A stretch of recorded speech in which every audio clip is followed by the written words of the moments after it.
El Imperio Romano fue uno de los imperios más grandes y poderosos de la historia. Este imperio, en su época de mayor esplendor, llegó a dominar la mayor parte del continente europeo, el norte de África y las tierras del Cercano Oriente, dejando un importante legado cultural en todos los territorios que lo integraron. Sin embargo, la antigua Roma no siempre fue un imperio. Al contrario, para convertirse en uno, tuvo que recorrer un largo camino. En el video de hoy veremos cuáles fueron esos hechos cruciales que llevaron a que Roma se convirtiera en el centro de uno de los imperios más importantes de la historia. Los primeros asentamientos en Roma se formaron en el siglo VII a.C. En ese entonces, los romanos eran un pequeño pueblo de pastores que hablaban en latín, una lengua indoeuropea. Poco a poco, estos pequeños asentamientos fueron creciendo, y así los romanos desarrollaron un sistema monárquico. Por estos años, para el crecimiento de Roma fue muy importante la influencia de uno de sus vecinos, los etruscos, quienes dominaron Roma por mucho tiempo. El estilo de vida de los etruscos estaba muy influenciado por la cultura griega, así que, a través de ellos, los romanos adoptaron muchos elementos de esta cultura.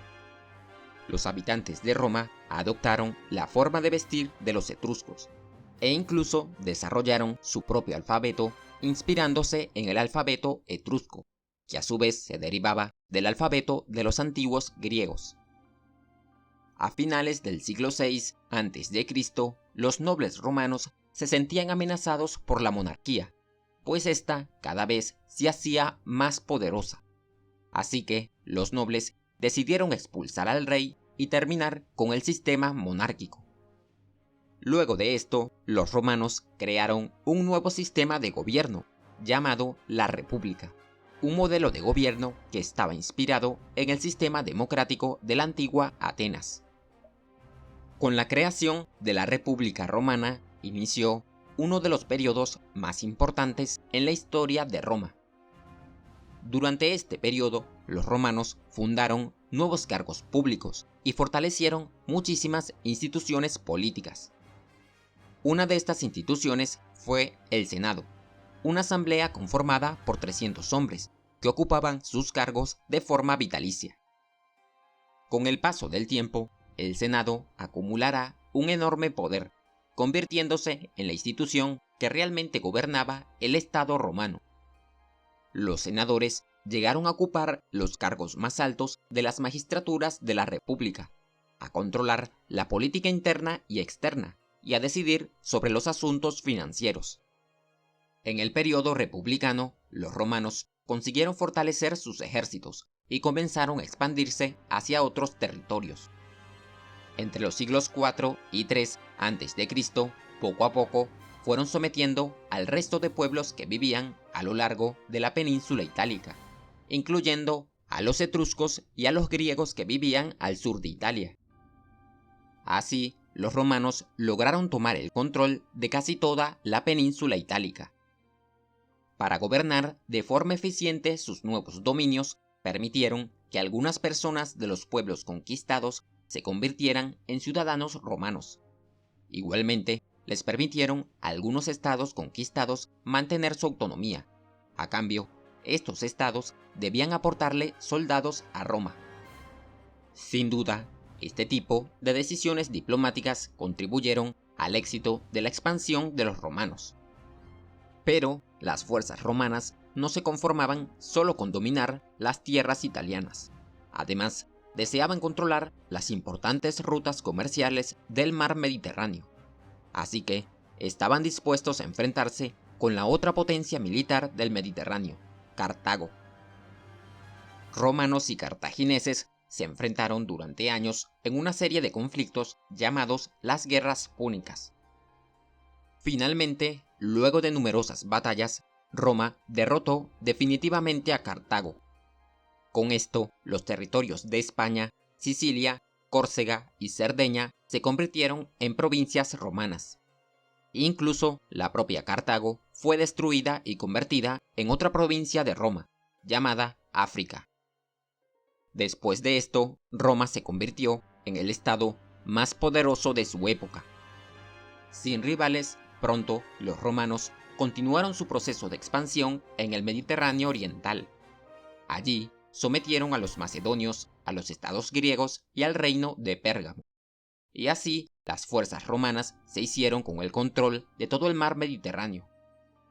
Sin embargo, los éxitos militares de los romanos no evitaron que la estabilidad interna de la República Romana se viera amenazada por los problemas económicos, políticos y sociales.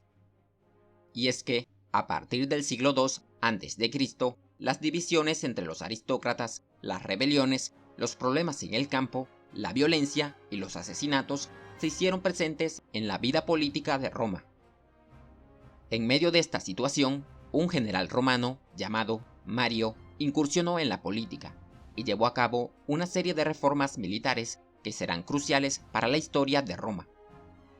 Mario creó un nuevo sistema de reclutamiento militar, en el que las personas sin propiedades podían formar parte del ejército. Estos nuevos reclutas juraban lealtad a sus generales, y no al Senado. De esta manera se creó un nuevo ejército profesional que ya no estaba sujeto al Estado, sino a los líderes militares. La aplicación de estas reformas provocaron grandes cambios en la política romana. A partir de ahora, el Senado poco a poco se irá debilitando, mientras que los líderes militares, gracias a sus ejércitos personales, cada vez irán acumulando más riqueza y poder. Así, en el siglo I a.C., los tres líderes militares más poderosos de Roma, Craso, Julio César y Pompeyo, construyeron una alianza política que será conocida como el primer triunvirato. Gracias a esto, ellos consiguieron contrarrestar el poder del Senado y se convirtieron en las personas que realmente gobernaban Roma. Poco tiempo después, Craso murió en medio de una batalla, así que ahora Julio César y Pompeyo eran los dos líderes romanos más poderosos. César lideró a los romanos en la conquista de las Galias, y gracias a eso obtuvo más fama y poder. Los senadores, temerosos ante el poder de César, se aliaron con Pompeyo para enfrentar al conquistador romano. De esta manera, en Roma estalló una guerra civil que enfrentó a las fuerzas de Julio César con las fuerzas de Pompeyo. Luego de una lucha muy violenta, los soldados de Julio César consiguieron derrotar a las tropas de Pompeyo. Después de su victoria, César fue nombrado dictador vitalicio, convirtiéndose en el máximo líder político de Roma.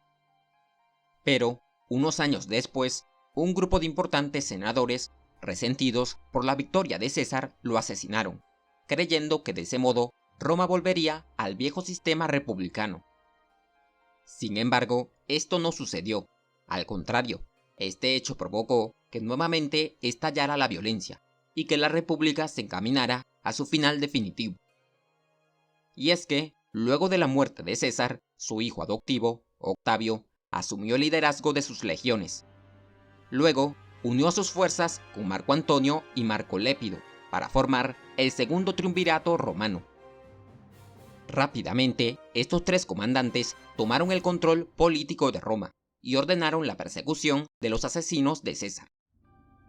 Después de estos hechos, Octavio y Marco Antonio hicieron a un lado a Lépido, para luego repartirse los dominios de Roma. Pero, a pesar de que los dominios de Roma eran muy extensos, al parecer eran demasiado pequeños para dos amos. Así que Antonio y Octavio comenzaron a tener conflictos entre ellos. Aunque Marco Antonio creó una alianza con la reina de Egipto, Cleopatra, estos no fueron capaces de derrotar a las fuerzas de Octavio. Con la victoria de Octavio, al fin terminaron las guerras civiles romanas, y con ello inició una nueva etapa en la historia de Roma. Octavio recibió el título de Augusto, un título que lo convertía en el primer emperador de Roma. A pesar de que el emperador mantuvo las instituciones republicanas, en la práctica gobernó de forma autocrática, controlando las instituciones del Estado. Y de esta manera iniciaba la época del Imperio Romano. Un imperio que alcanzará su máxima extensión territorial en el siglo II después de Cristo, cuando llegó a dominar la mayor parte de Europa, Asia Menor, el norte de África y las tierras del Cercano Oriente. Pero esa será una historia que repasaremos con mayor detalle en un próximo video. Si te gustó el video, no olvides dejarnos un like y suscríbete al canal para que no te pierdas los próximos videos. Gracias y nos veremos en un siguiente recorrido por este cuaderno de historia.